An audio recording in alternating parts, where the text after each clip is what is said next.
श्री कृष्ण ब्रज की पावन धरा पर, गोकुल भूमि पर मैया यशोदा के इस ममत्व और प्रेम में, नंद बाबा के दुलार में, सब गोपी और गोपों के प्रेम में, भाव में विराजमान हो रहे हैं। यहाँ आनंद लुट रहा है, आनंद लुट रहा है मोहन तेरी गली में। किसे चाहिए बताओ आनंद? जिसे आनंद चाहिए वो हाथ खड़ा करो। तो जिसे आनंद चाहिए उसे मौन धारण करना पड़ेगा, बिल्कुल शांत भाव से भगवान की अनुभूति करनी पड़ेगी। भगवान का संकीर्तन करना हो, भजन गाना हो, तभी बस हम वाणी मुंह खोले। ठीक है माताओ, पक्की बात? कुछ अच्छा बोने के लिए बैठे हैं हम यहाँ, कुछ अच्छा बोकर जाएंगे तो फिर कुछ अच्छा पाएंगे। ये 3 घंटे हमारे व्यर्थ न चले जाए, एक एक क्षण व्यर्थ न चला जाए। और अगर हमारे कारण कहीं व्यवधान होता है तो हम फिर पुण्य कमाने आए थे और पाप कमा के ले जाएंगे। क्यों जी? अगर आपके कारण किसी दूसरे को व्यवधान होता है, जो भक्त कथा सुनने आया है, उसको भी आप अगर व्यवधान पैदा कर रहे हो तो फिर पाप लगता है। इसलिए पुण्य कमाने आए हो तो पुण्य कमा कर ही जाइए, शांति से, आनंद से, प्रेम से। यहाँ भगवान मथुरा से इसीलिए गोकुल आए हैं कि मथुरा में कटुता, कंस की नगरी है, कंस यहाँ विराजमान है। तो बालपन कैसे पलेगा इतने द्वेष में, इतने अहंकार में? तब भगवान श्री कृष्ण गोकुल में पहुँचे हैं। और इधर गोकुल में भगवान का उत्सव मनाया जा रहा है, प्राकट्य उत्सव।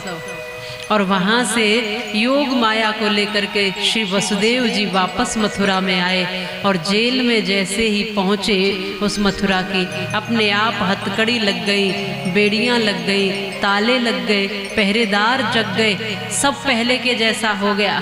ऐसा लगा जैसे कुछ हुआ ही नहीं, न कोई बाहर गया न फिर कोई वापस आया, सब पहले की तरह व्यवस्थित हो गया।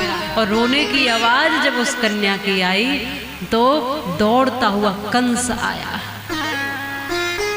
कंस वहां पहुंचा और उसने देखा, पकड़ने लगा उस कन्या को मारने के लिए। तो देवकी ने हाथ जोड़कर कहा, भैया ये तो बेटी है, इसको मत मारो। हाथ जोड़कर कहने लगा, भैया, देवकी ने कहा कि भैया ये कन्या है, पुत्री है। भविष्यवाणी हुई थी कि 8वां लाल काल होगा।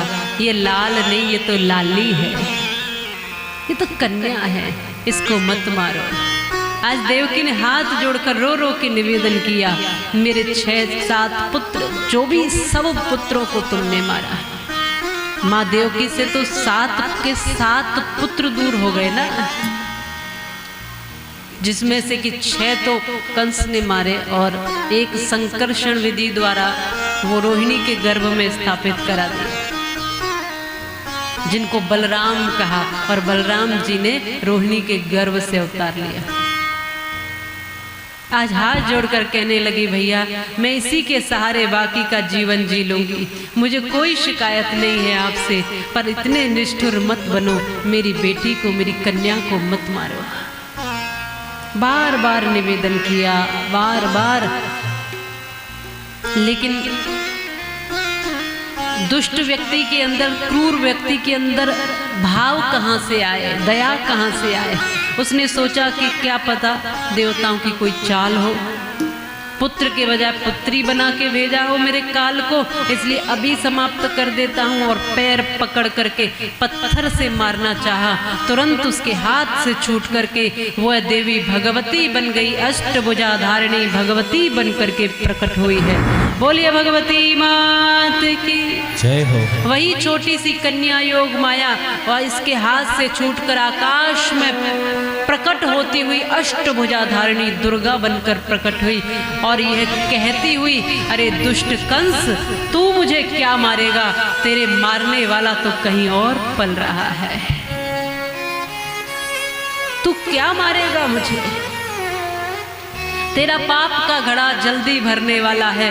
तूने जितनी क्रूरता की, जितने पाप किए, उन सब का बदला तुझे चुकाना पड़ेगा। और आज कंस की आंखें फटी की फटी रह गई, मुंह खुला रह गया, कंस देखता रह गया। मैंने कितने प्रयास किए अपने काल को मारने के लिए, लेकिन संभव नहीं हो सका। ये भी मेरा काल नहीं है, मेरा काल कहीं और ही पल रहा है। आज भय से कांपने लगा कंस। मां भगवती ने कहा, जल्द ही तेरा अंत होगा।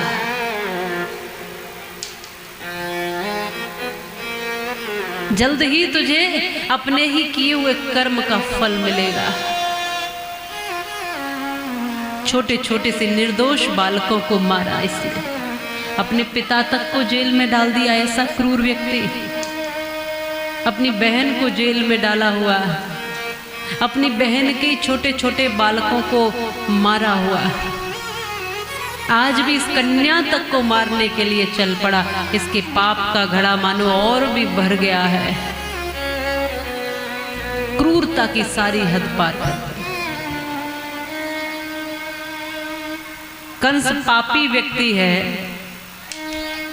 कितने लोग ऐसा मानते हैं? वो हाथ खड़ा करके बताओ कि कंस पापी था। कंस पापी था कि नहीं था? कंस पापी था ना। अब पापी को पापी बोलने में क्या समस्या? कंस तो पापी था ही। इतने छोटे छोटे से उन बालकों को भी जिसने मार दिया, दया नहीं आई। कोई भला ऐसा कर सकता है? इतने से छोटे उन बालकों को, छोटे बालकों को देखो, कभी देखकर ऐसा प्यार उमड़ता है। आप सारा क्रोध, सारी शत्रुता भूल जाओगे छोटे बालकों को देख करके, लेकिन इसके मन में दया नहीं आई। ये कितना बड़ा पापी होगा। सब मानते हैं कि कंस जो है पापी था, इसलिए तो आज तक कोई भी अपने बालक तक का नाम कंस नहीं रखे।